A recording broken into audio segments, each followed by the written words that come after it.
ಕರ್ನಾಟಕದ ಮೂಲೆ ಮೂಲೆಯಿಂದ ಜನಸ್ನೇಹಿ ಆಶ್ರಮಕ್ಕೆ ಬಸ್ಸು, ಆಟೋ, ಕಾರು ಪ್ರತಿಯೊಂದರಿಂದ ಬಂದಿರೋದು ನೀವೆಲ್ಲ ಗಮನಿಸಿದ್ದೀರ.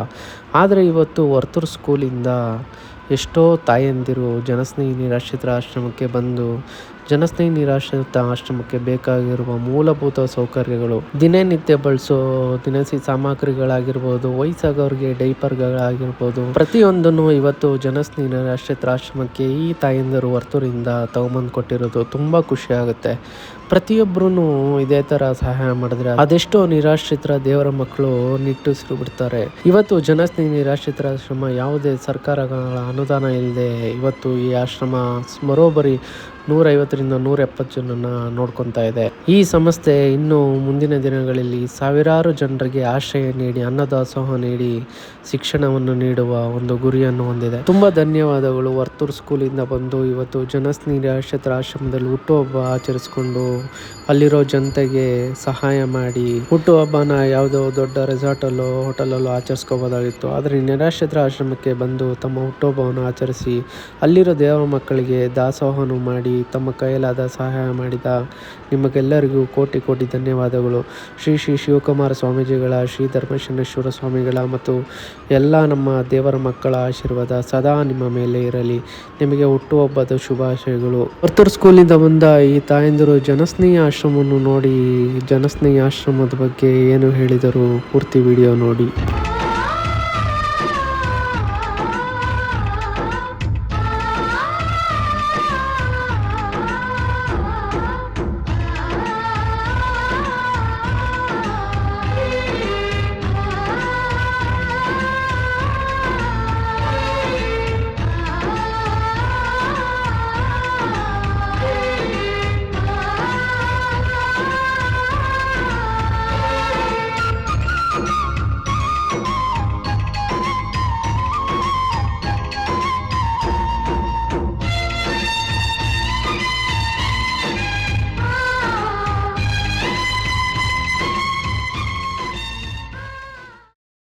ಎಲ್ರಿಗೂ ನಮಸ್ಕಾರ. ಎಲ್ಲರೂ ಚೆನ್ನಾಗಿದ್ದೀರಾ?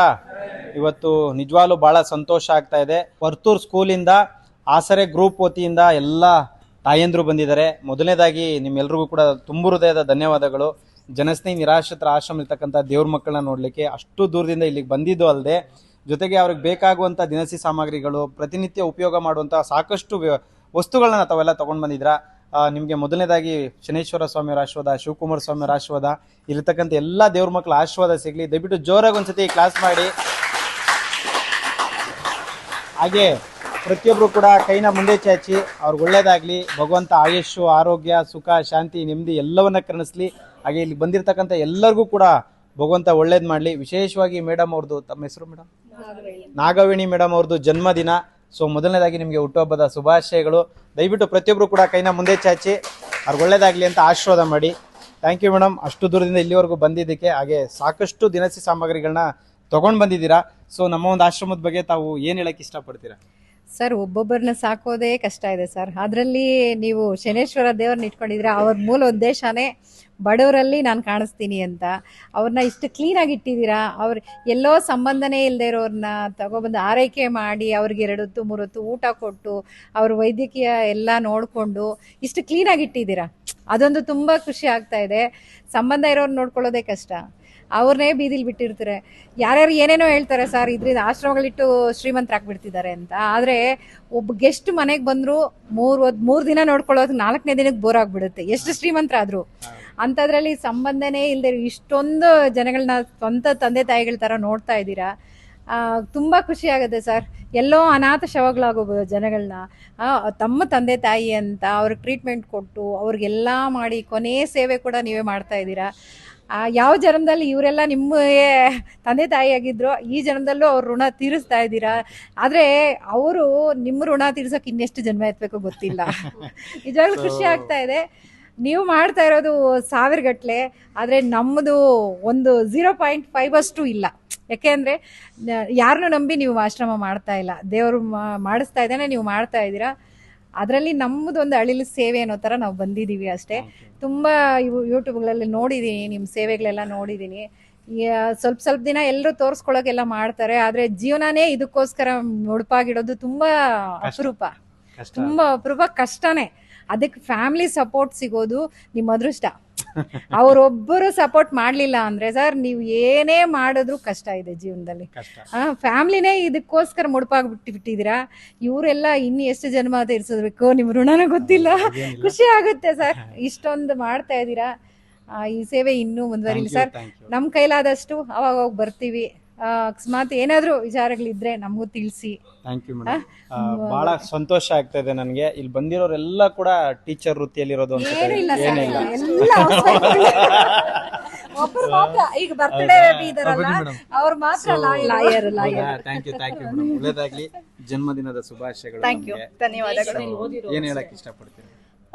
ನೇತ್ರ ಅವ್ರು ಹೇಳ್ದಂಗೆ ನಿಜ, ಅದಂತೂ ಈಗಿನ ನಮ್ಮ ಮನೆಗಳಲ್ಲಿ ಒಬ್ಬೊಬ್ಬರು ನೋಡ್ಕೊಳ್ಳೋದು ತುಂಬಾ ಕಷ್ಟ. ಇವರೆಲ್ಲರ ಹಾರೈಕೆ ಮಾಡ್ತಾ ಇದ್ದೀರಾ. ದೇವ್ರು ನಿಮಗೆ ಒಳ್ಳೇದು ಮಾಡಲಿ. ಅವ್ರಗಳಿಗೆಲ್ಲ ಒಳ್ಳೆ ಶುಶ್ರೂಷೆ ಮಾಡಿ ಅವ್ರಿಗೆ ಒಳ್ಳೆ ಏನೋ ಆರೋಗ್ಯದ ಸ್ಥಿತಿನ ಕಾಪಾಡೋದು ತುಂಬಾ ಕಷ್ಟದ ಕೆಲಸ.